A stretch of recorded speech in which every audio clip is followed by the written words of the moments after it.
ऐसे श्री हरिराम व्यास जी अब अत्यंत आनंद में रहने लगे।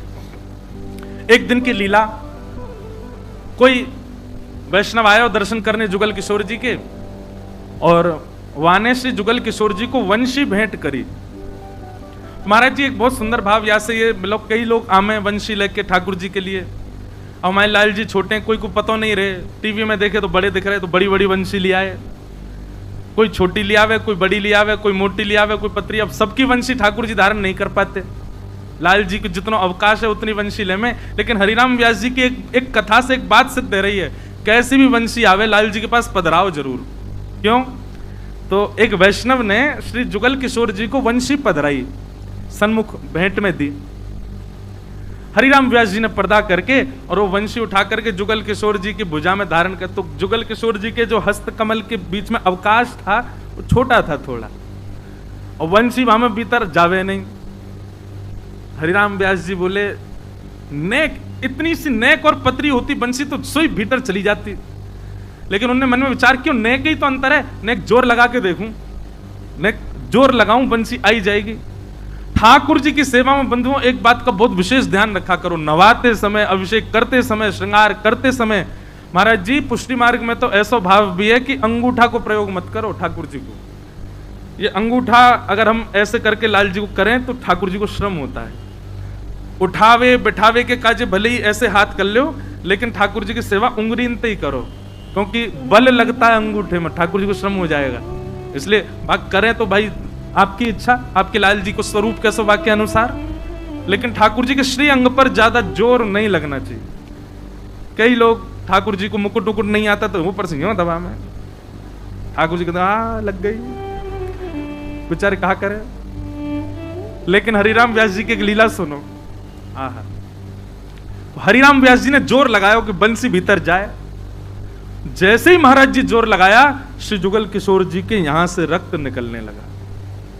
ओहो, वो देख करके तो व्यास जी को इतनी वेदना हो गई, तुरंत गए, रुई का फुआ लेकर के आए, घी लगाया, व्यास जी के हाथ पर जुगल किशोर जी के हाथ पर लगाने लगे। नेत्रों से रोते ही जाएं, बार बार चरणन में, जय जय क्षमा कर दो, जय जय मुझसे अपराध है क्यों।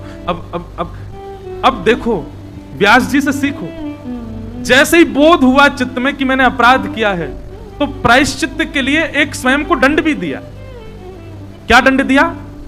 कि अब मैं नित्य सवेरे श्रृंगार करके जुगल किशोर जी को सजा करके बालकों से कहूंगा कि सेवा करो, और मैं वृंदावन की साय सूर्य अस्त तक परिक्रमा ही लगाता रहूंगा, वृंदावन की परिक्रमा लगाऊंगा। ये मेरे को दंड अपने आप को दिया उन्होंने।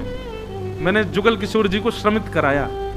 सुबह भोर में मंगला आदि करके, श्रृंगार करके, और श्री हरिराम व्यास जी निकल जाते और पूरे दिन वृंदावन की परिक्रमा लगाते, कुछ अन्न जल कुछ ग्रहण नहीं करते, और सूर्य अस्त जब तक नहीं हो जाता तब तक वृंदावन की परिक्रमा ही करते रहते और रोते रहते, क्षमा मांगते रहते, ठाकुर जी से मैंने अपराध कर दिया, मैंने लाल जी के लगा दी।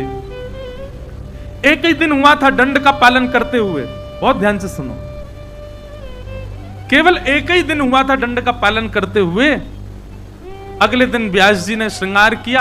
अब वंशी जो नई वाली थी उसको तो दूर ही रखते थे, बोले ये तो लाल जी के पास ही मत लाना, इससे श्रम हो गया था। श्रृंगार करके पुत्र से बोले अब तुम सेवा करो, मैं जा रहा हूं परिक्रमा निकल। दूसरे दिन जैसे सेवा में आप परिक्रमा के लिए गए, शाम को लौट करके आए, जुगल किशोर जी का दर्शन किया, तो श्री जुगल किशोर जी ने वो बड़ी वाली वंशी वो हाथ में धारण कर रखी और मुख पे धारण करके खड़े। आपने जैसी वंशी देखी, बोले ये तो बड़ी वंशी है, ये तो वही वंशी है जो, कहीं ऐसा तो नहीं पुत्र ने जबरदस्ती श्रम करके लगा, और ज्यादा दंड लग जाएगा मुख। भीतर गए, पर्दा करके जुगल किशोर जी की वो, अब जैसी वंशी निकाली वो बड़ी सहज से बाहर आ गई, बड़ी सहज से हाथ में चली गई। बोले वादना मैंने धराई, तब तो ये भीतर ही नहीं जा रही, अब तो बड़ी सहजता से ठाकुर जी धारण कर रहे हैं। इतने में श्री जुगल किशोर जी बोलन लगे। अब बोलते भाई बोले अब बंसी तो छोटी बड़ी है ना सके, मैं तो मोटो और पतलो है सकूं, या हमारे मैंने पतलो है गो, और या बंसी को धारण कर लियो। हे व्यास जी अब तुम अपने आप को दंडित मत करो, मैंने बंसी धारण कर ली है। और आज भी श्री जुगल किशोर जी वही बंसी धारण करते हैं। ठाकुर जी बोले बंसी तो छोटी बड़ी ना होगी, मैं तो छोटो मोटो है सकूं, तो मैंने एक बड़ो है गो, बंसी पकड़ ली मैंने। जुगल किशोर जी के इतने, श्री हरिराम व्यास जी रात भर रोते रहे लाल जी के सन्मुख। जय जय, आपने कैसी कृपा की, कैसा अनुग्रह किया।